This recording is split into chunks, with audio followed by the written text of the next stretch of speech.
강민호의 셔츠 등줄기로 차가운 식은땀이 흘러내렸습니다. 머리가 깨질 듯한 두통에 사무실 형광등 불빛이 눈을 찌르는 듯했어요. 창밖으로는 회색 빗줄기가 도시를 세차게 때리고 있었습니다. 민호 씨, 당장 병원 가봐. 얼굴이 백지장처럼 하얗네. 팀장의 걱정 어린 목소리에 민호는 겨우 고개를 끄덕였어요. 손끝이 저리고 시야가 흐려지는 느낌이었습니다. 병가 신청서에 서명하는 펜촉이 종이 위에서 미세하게 떨렸어요. 회사 빌딩을 빠져나온 민호는 빗속에 잠시 서 있었습니다. 차가운 빗물이 얼굴을 적셔도 그는 움직이지 않았어요. 핸드폰을 꺼내 아내에게 문자를 보냈습니다. 아프다. 조퇴했다. 집에서 쉴게. 그 순간 머릿속에 번개처럼 스치는 이미지, 병상에 누워 천장만 바라보는 아버지의 텅 빈 눈동자. 3달 전 뇌졸중으로 쓰러진 이후 아버지는 말 한마디 못하고 오른쪽 신체 전체가 마비된 채 누워 계셨습니다. 민호의 발걸음은 무의식적으로 지하철역을 향했어요. 집이 아닌 아버지의 아파트로 가는 전철 입구 앞에서 그는 멈췄습니다. 몸은 지옥 같았지만 머릿속에 울리는 경고음이 있었어요. 뭔가 잘못되고 있다. 지금 가야 한다. 전철 안에서 민호는 핸드폰을 끄고 창밖만 응시했습니다. 굵은 빗방울이 유리창을 후려치는 소리가 그의 불안한 심장박동과 겹쳤어요. 아내 유정이 최근 아버지를 지나치게 열심히 돌보는 모습이 떠올랐습니다. 자연스러워 보이지만 어딘가 억지스러운 미소, 필요 이상으로 자주 방문하는 빈도, 그리고 무엇보다 아버지 침대 옆 서랍에서 본 이상한 약병들. 아버지 아파트 현관 앞에 선 민호의 손가락은 도어락 비밀번호를 누르기 전 몇 초간 떨렸습니다. 심장이 목구멍까지 차오르는 느낌이었어요. 이상하리만치 강렬한 예감 마이너스 오늘 이 문을 열면 그의 인생이 영원히 바뀔 것 같은 삐비빙 마이너스 도어락이 열리는 순간 병원 소독약과 묵직한 정막이 그를 맞이했습니다. 거실에는 간병인 박지영이 앉아 있었어요. 민호와 눈이 마주치자 그녀의 표정이 순간적으로 굳었습니다. 민호 씨, 지영의 목소리에 긴장감이 묻어났어요. 그녀는 자리에서 일어나 주변을 살폈습니다.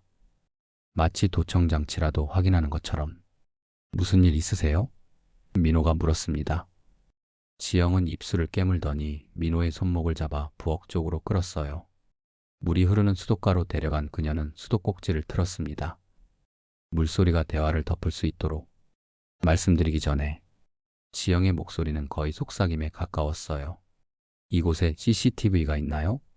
민호는 당황했습니다. 없어요. 왜 그러시는? 당신 아내를 얼마나 믿으세요? 그 질문에 민호의 머릿속이 하얘졌습니다. 입안이 바싹 말랐어요. 무슨 말씀을? 지영은 주머니에서 스마트폰을 꺼내 비디오를 재생했습니다. 화면에는 믿을 수 없는 장면이 펼쳐졌어요. 완전히 마비되었다고 알고 있던 아버지가 왼손으로 글씨를 쓰고 있었습니다. 이건 어젯밤이에요. 사모님이 가신 후에 촬영했어요. 하지만 아버지는 반신불수시고 의식도 거의. 지영은 민호의 말을 자르며 다른 영상을 보여주었습니다. 유정이 아버지에게 약을 먹이는 장면이었어요.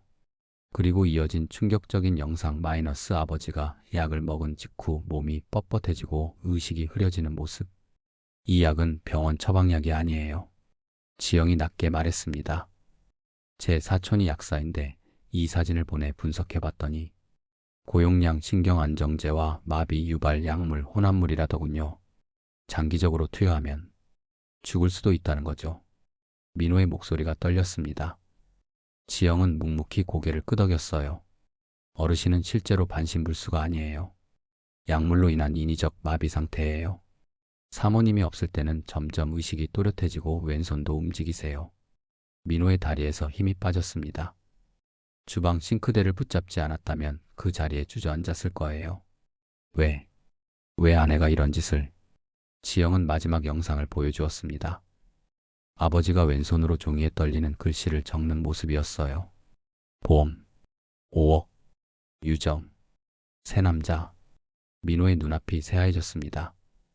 귓가에서 천둥 소리가 울렸어요. 5년간의 결혼 생활, 믿었던 아내의 미소, 그 모든 기억이 한순간에 조각나 흩어지는 느낌이었습니다. 유정 씨는 3개월 전부터 다른 남자와 만나고 있어요. 병원 의사예요. 두 사람이 공모해서 어르신을 서서히 독살하려는 거예요. 민호의 손에서 식은땀이 흘렀습니다. 머릿속에 살인적인 분노와 충격, 배신감이 회오리처럼 몰아쳤어요.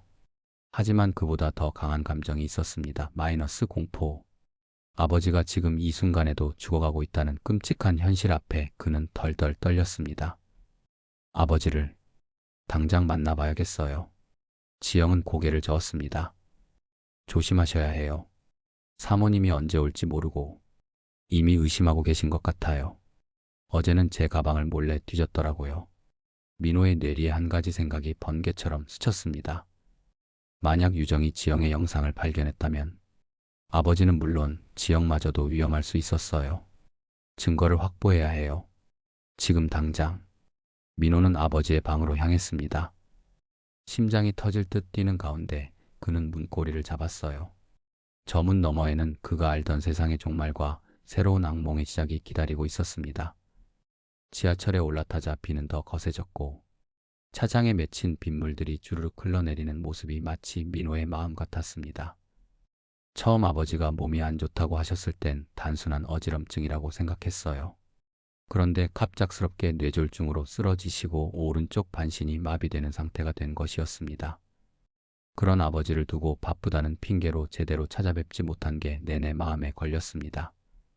간병인을 고용하긴 했지만 마음 한편으로는 늘 불안했거든요. 아내보다 아버지께 신경을 못 쓴 것 같네. 일한다는 핑계로 내가 너무 무심했던 것 같아. 하지만 간병인을 쓰려면 돈을 벌어야 하니까 복잡하네. 지하철이 덜컹거리며 멈출 때마다 가슴이 조여오는 느낌이었습니다. 아버지 댁 근처역에 가까워질수록 심장은 점점 더 빠르게 뛰었고요. 그렇게 도착한 아버지 집. 낡은 초인종을 누르기 직전 민호의 손끝이 약간 떨리고 있었어요. 괜히 이상한 예감이 들었기 때문이었습니다. 하지만 그때는 몰랐습니다. 그날의 방문이 그의 인생을 송두리째 뒤바꾸게 될 줄은요. 아버지 집 앞에 도착한 민호는 한참을 문 앞에 서 있었습니다. 도어락 번호는 익숙했지만 그날따라 숫자 하나하나 누르기가 그렇게도 망설여졌어요. 아버지, 저 왔어요. 오늘따라 왠지 그냥 집에 못 가겠더라고요. 삐삐띡 익숙한 도어락 소리, 그리고 천천히 문을 열었습니다. 집안은 조용했고 특유의 약 냄새가 그의 코끝을 찔렀어요. 보일러를 틀어 따뜻한 거실은 평소와 다를 바 없었지만 어딘가 공기가 무거운 느낌이 들었습니다. 그때 거실 한쪽에 앉아있던 간병인 여성이 민호의 모습을 보고 자리에서 일어났어요. 어머, 오셨어요? 오늘은 사모님이랑 같이 안 오셨네요. 네.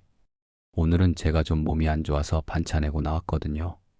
그냥 아버지 생각이 나서요. 어르신, 아드님 오셨어요. 오늘은 혼자 오셨답니다. 인사하셔야죠.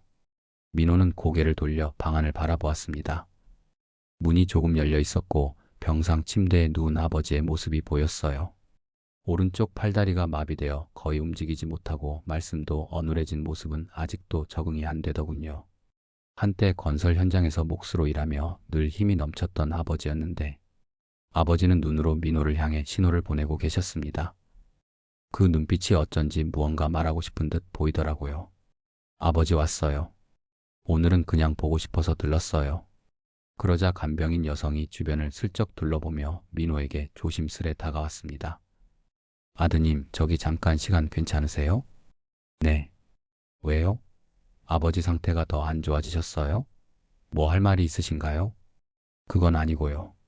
드릴 말씀이 좀 있어서요. 잠깐 저쪽으로 가실까요? 간병인은 계속 주변을 살피며 작은 목소리로 말했습니다. 어떤 일이 벌어지고 있는 것 같은 느낌. 민호도 괜히 심장이 벌렁거려서 말없이 고개를 끄덕였고 둘은 거실 쪽 소파 옆으로 조용히 이동했어요.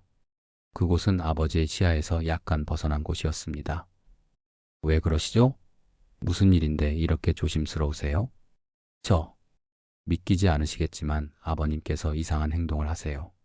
네. 어떤 행동이요? 몇 가지 특이한 점이 있어요. 사모님이 없을 때와 있을 때 행동이 완전히 달라지시거든요. 그게 무슨 말씀이세요? 사모님이 계실 땐 정말 반신불수처럼 오른쪽을 전혀 움직이지 못하시는데 사모님이 나가시면 때때로 손가락을 움직이시는 모습을 봤어요. 심지어 어제는 제게 눈짓으로 신호를 보내셨고요. 그게 말이 됩니까? 아버지는 뇌졸중으로 오른쪽이 마비되셨다고요. 의사 선생님도 그렇게 진단하셨는데 저도 처음엔 제가 착각했나 싶었어요. 하지만 확실해요. 그리고 더 이상한 건 뭐죠? 사모님이 아버님께 약을 드릴 때마다 아버님이 굉장히 불안해하세요. 눈을 크게 뜨시고 저를 계속 바라보시는데 그 눈빛이 목소리 낮추세요. 아니, 여기 누가 있다고 그렇게 경계를 하시는 겁니까? 다른 게 아니라 제가 의심스러운 게 있어서요. 제가 원래 이렇게 가족 일에 간섭을 하고 그러는 게 아닌데 어제 사모님이 가져오신 약을 살펴봤더니 처방약이 아니었어요. 그래서 약사 친구에게 물어봤는데 민호는 갑자기 호흡이 빨라졌습니다. 그 약이 뭔데요? 신경안정제와 수면제를 섞은 거라고 하더라고요. 병원에서 처방한 약보다 용량이 훨씬 많아요. 말도 안 돼요. 그럴 리가. 그리고 어젯밤 아버님이 없는 줄 알고 사모님이 여자분과 통화하는 걸 우연히 들었어요. 아직 의식이 있어서 조심해야 한다고 하시더라고요. 보험금은 얼마나 될지 물어보시는 것 같았고 민호는 다리가 후들거리며 주저앉을 뻔했습니다.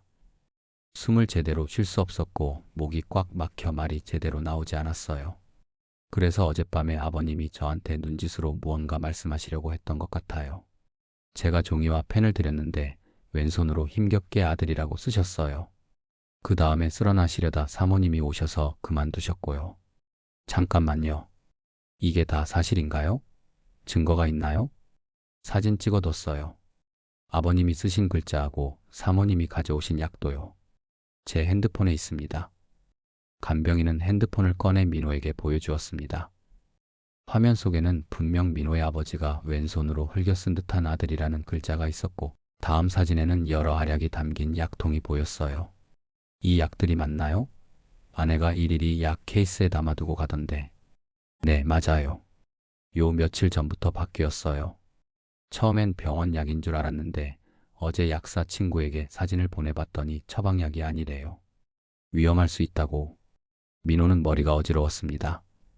아내를 의심하는 것 자체가 끔찍했지만 그렇다고 간병인이 이런 거짓말을 지어낼 이유도 없어 보였어요. 그럼 제가 어떻게 해야 할까요?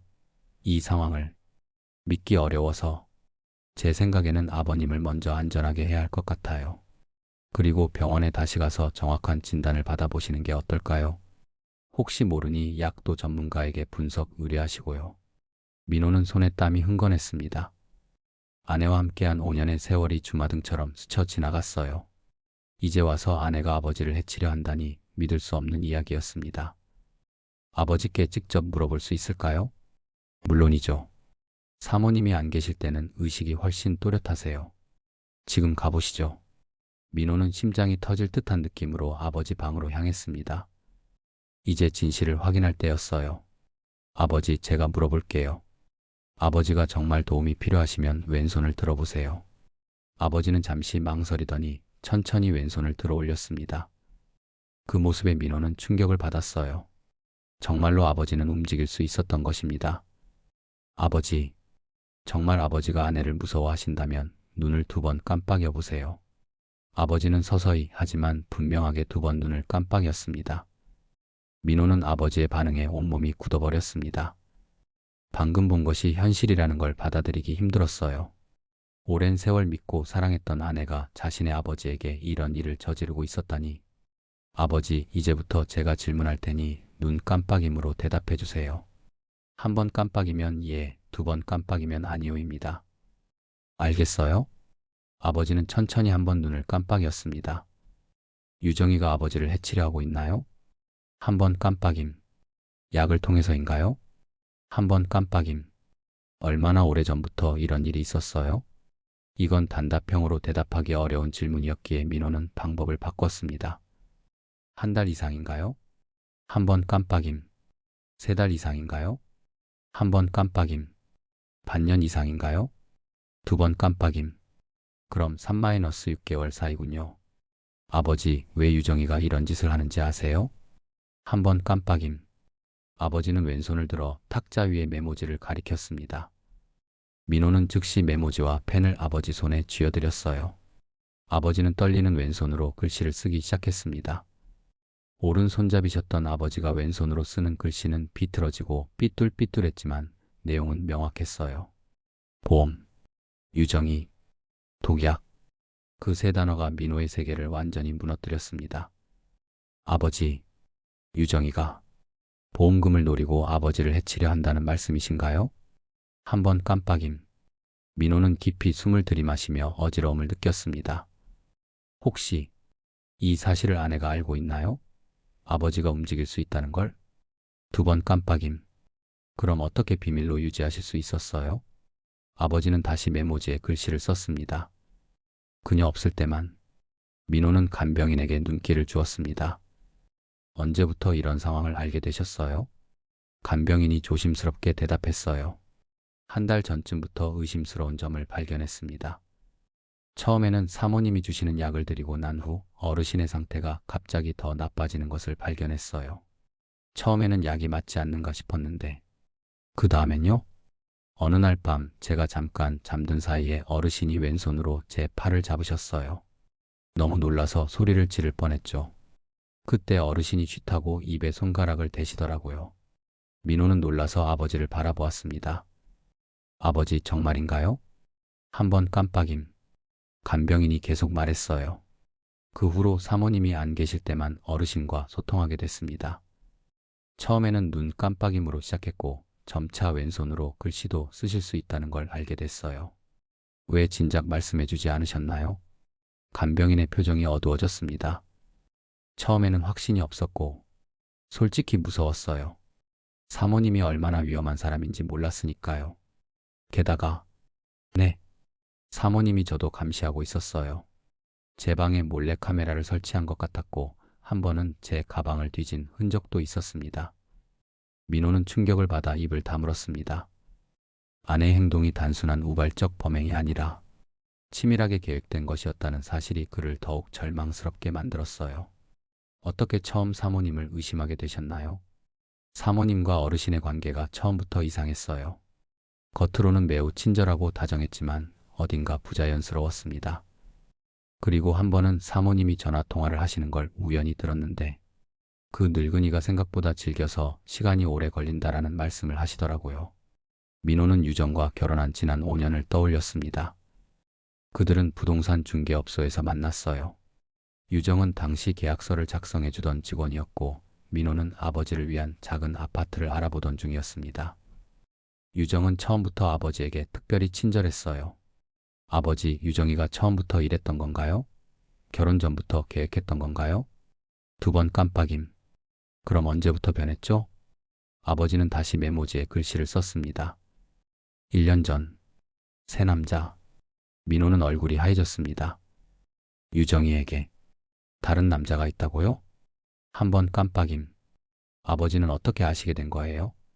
전화통화. 들음. 간병인이 끼어들었습니다. 제가 들은 바로는 사모님이 자주 같은 남자와 통화하세요. 이름은 정확히 기억나지 않지만 상당히 친밀한 사이로 보였어요. 민호는 하늘이 무너지는 기분이었습니다. 아내의 불륜, 보험금을 노린 살인 시도, 이 모든 것이 현실이라니. 어떤 보험에 대해 말씀하시는 건가요, 아버지? 아버지는 다시 글씨를 썼습니다. 생명보험. 5억. 민호는 그 금액에 놀랐습니다. 아버지가 그런 고액의 보험에 가입한 적이 없다고 확신했기 때문이었어요. 아버지, 그런 보험에 가입하신 적 없잖아요? 두 번 깜빡임. 그럼 어떻게? 유정이가. 내 도장. 모든 퍼즐이 맞춰지기 시작했습니다. 유정이 아버지의 인감 도장을 이용해 몰래 보험에 가입시킨 것이었어요. 회상에 잠긴 민호는 결혼 초기를 떠올렸습니다. 유정은 처음에 정말 좋은 며느리였어요. 아버지의 생신에는 항상 정성스럽게 차례상을 준비했고 주말마다 찾아가 집안일을 도왔습니다. 특히 2년 전 아버지가 척추 수술을 받았을 때는 병간호를 자청했죠. 당시 민호는 해외 출장 중이었는데 유정이 아버지를 위해 휴가까지 내고 병원에서 밤을 새웠다고 했어요. 어쩌면 그때부터였을까요? 보험에 대한 생각이 처음 들었던 것은 아버지 척추 수술 받으셨을 때 유정이가 간호했잖아요. 그때도 뭔가 이상한 점이 있었나요? 아버지가 잠시 생각하더니 두 번 눈을 깜빡이었습니다. 그때는 정말 잘해줬나요? 한 번 깜빡임. 그렇다면 무언가 변화가 있었던 거예요. 민호는 마음속으로 타임라인을 그려보았습니다. 아버지 말씀으로는 1년 전부터 유정이 다른 남자와 관계를 맺기 시작했고 그 무렵부터 아버지를 대하는 태도도 달라졌을 것입니다. 아버지, 유정이 말고 다른 사람도 이 일에 관련되어 있나요? 한 번 깜빡임. 그 사람이 유정이의 새로운 남자친구인가요? 한 번 깜빡임. 그 사람을 본 적 있으세요? 한 번 깜빡임.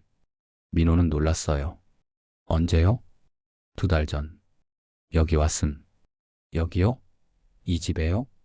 한 번 깜빡임. 어떤 사람이었나요? 젊은 의사.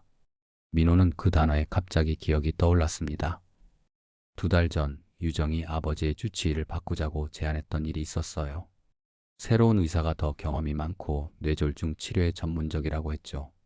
그 의사가 아버지의 새 주치의인가요? 한 번 깜빡임. 모든 것이 계획적이었던 거예요. 의사까지 공모해서 아버지의 상태를 조작하고 약을 통해 서서히 해치려 했던 것입니다. 민호는 방안을 서성이며 생각에 잠겼습니다. 이제 어떻게 해야 할까요? 경찰에 신고해야 할까? 하지만 확실한 증거가 없었어요. 유정의 전화통화, 의심스러운 약, 아버지의 증언. 이것들이 법정에서 얼마나 효력이 있을까요? 일단은 아버지를 안전하게 보호하는 게 먼저예요. 오늘 밤 제가 여기서 자겠습니다. 간병인이 고개를 끄덕였어요. 좋은 생각이에요. 제가 있을 때는 사모님이 직접 약을 드리지 않으시는데 가끔 저를 잠시 내보내고 어르신께 뭔가를 하시는 것 같았어요. 민호는 아내에게 전화를 걸었습니다. 최대한 자연스럽게 대화하려 노력했어요. 여보, 나 오늘 친구 만나서 술 좀 마시고 있어. 아마 늦을 것 같아서 친구 집에서 자고 올게. 너무 걱정하지 마. 알았어, 여보. 몸은 좀 어때? 괜찮아졌어? 아내의 다정한 목소리가 이제는 낯설게 들렸습니다. 5년간 옆에서 잤던 여자가 이중 생활을 해왔다는 사실이 믿기지 않았어요. 응, 많이 나아졌어. 내일 봐. 전화를 끄는 민호는 아버지를 바라보았습니다. 아버지, 정말 죄송해요. 제가 진작에 알아차렸어야 했는데. 아버지는 천천히 왼손을 들어 민호의 팔을 토당이었어요. 그의 눈에는 슬픔보다 민호에 대한 걱정이 더 커 보였습니다. 아버지, 이제부터 제가 아버지를 지키겠습니다. 절대 유정이가 아버지를 해치지 못하게 할게요. 한 번 깜빡임. 이제 좀 주무세요. 제가 계속 곁에 있을게요. 아버지는 편안한 표정으로 눈을 감았습니다. 아마도 오랜만에 안심하고 잠들 수 있을 거예요. 민호는 잠들지 않고 밤을 지새웠습니다. 머릿속으로는 계속해서 증거를 확보할 방법을 고민했어요. 그리고 새벽녘 그는 결심했습니다. 아침이 밝자 민호는 간병인에게 말했어요. 오늘 병원에 가서 아버지 상태를 정확히 확인받아야겠습니다. 그리고 아내가 주는 약도 분석해봐야 해요. 좋은 생각이에요. 제가 몰래 약을 조금 모아뒀어요. 사모님이 어르신께 드리려던 것들이에요.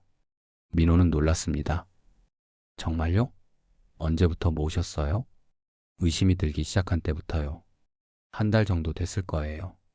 이상한 약만 따로 모아뒀어요. 민호는 간병인에게 고마운 마음이 들었습니다. 정말 감사합니다. 덕분에 아버지가 더 큰 위험에 처하지 않았네요. 어제의 충격에서 벗어나 이제는 좀 더 냉철하게 생각할 수 있었어요. 그는 친구인 형사에게 연락해 조언을 구하기로 했습니다. 준호야, 나 민호다. 지금 급한 일이 있어서 내가 좀 도와줘야 할 것 같아. 준호는 민호의 이야기를 듣고 심각한 목소리로 말했어요. 증거 확보가 중요해.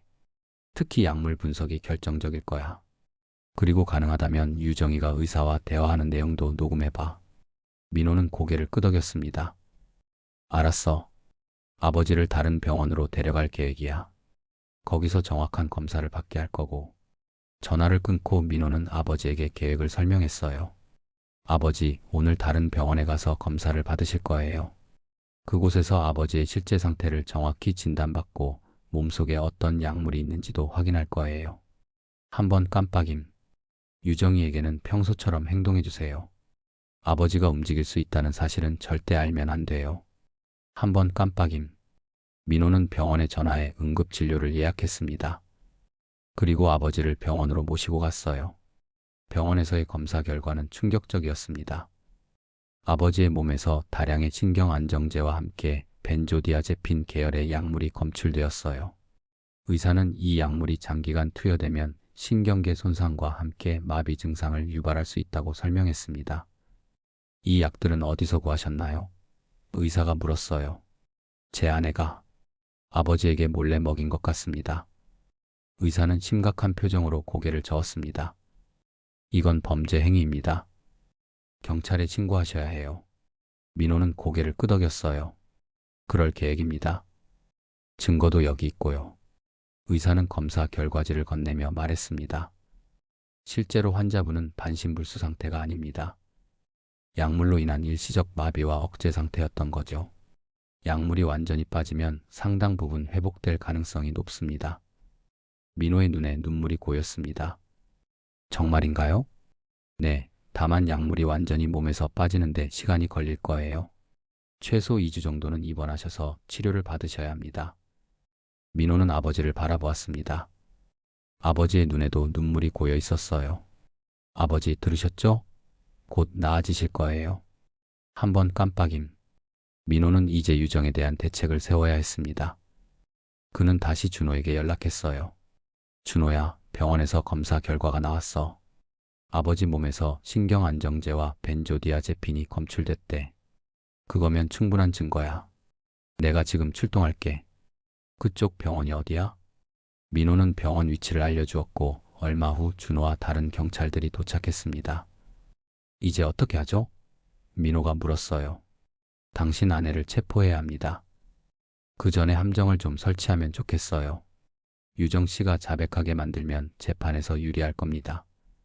민호는 잠시 고민했습니다. 아무리 그래도 5년간 함께 살았던 아내를 함정에 빠뜨린다는 게 쉬운 일은 아니었어요. 하지만 아버지를 생각하자 결심이 섰습니다. 어떻게 하면 될까요? 그날 저녁 민호는 유정에게 전화를 걸었습니다. 여보, 나 아버지 집에 있어. 갑자기 상태가 안 좋아지셔서. 지금 급히 와줄 수 있어? 유정은 놀란 목소리로 대답했어요. 세상에, 바로 갈게. 어떻게 안 좋아지신 건데? 잘 모르겠어. 간병인 말로는 아침부터 의식이 혼미하셨대. 내가 오니까 좀 나아지신 것 같긴 한데. 알았어. 금방 갈게. 전화를 끊고 민호는 준호를 바라보았습니다. 병원 침대에는 아버지를 대신할 마네킹이 누워 있었고 집안 곳곳에는 녹음기와 카메라가 설치되어 있었어요. 긴장되나? 준호가 물었습니다. 민호는 고개를 끄덕였어요. 내 인생에서 가장 힘든 연기가 될 것 같아. 자연스럽게 행동해. 우리가 근처에서 대기하고 있을 테니 걱정 마. 30분 후 현관문이 열리고 유정이 들어왔습니다. 그녀는 걱정스러운 얼굴로 안방으로 곧장 향했어요. 어르신 괜찮으세요? 제가 왔어요. 유정이에요. 마네킹은 당연히 대답이 없었고 유정은 민호를 바라보았습니다. 어떻게 된 거야? 의식이 없으신 것 같은데. 민호는 걱정스러운 표정을 지었어요. 아까부터 계속 그래. 구급차를 불러야 할까 고민 중이었어. 유정은 침대 옆으로 다가가 아버지의 맥박을 짚어보는 척했습니다. 그러다가 갑자기 이상함을 느꼈는지 이불을 걷어보려 했어요. 바로 그때 민호가 말했습니다. 약은 어디 있어, 유정아? 유정이 돌아보았습니다. 무슨 약?